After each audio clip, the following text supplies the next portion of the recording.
St. Louis will be the 28th team in Major League Soccer. Congratulations.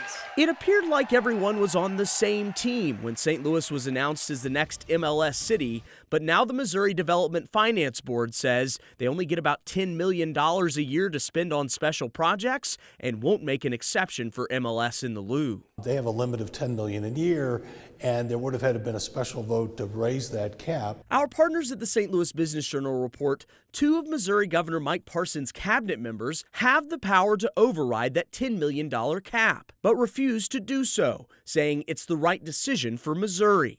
5 on Your Side legal analyst John Ammon says this probably isn't a deal breaker. You have to believe that this is a good business deal. They're not going to leave an MLS franchise on the table or sell it to someone else. So where will the missing $30 million come from? It won't be the city of St. Louis. A spokesperson for the mayor says that's just not an option. It's too much money, and they feel like the voters were clear the last time taxpayer support for a soccer stadium went to the ballot in 2017. I do not think would get anywhere at this point. So that leaves the Taylor and Kavanaugh families, who are already footing the bill for most of the $461 million stadium. It's very possible they'll come up with this extra 25 or 30 million that they need.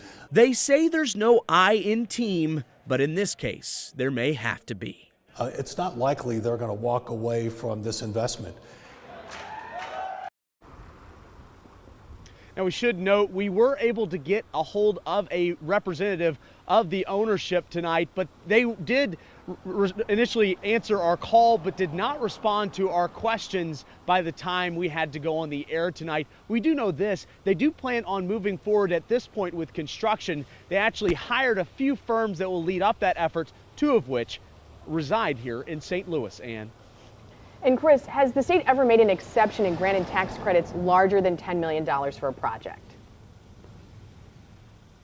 We looked into that. They have. Actually, when they built Busch Stadium 3 back in the early 2000s, they asked for the exact same amount, $30 million. In that request, the state granted it.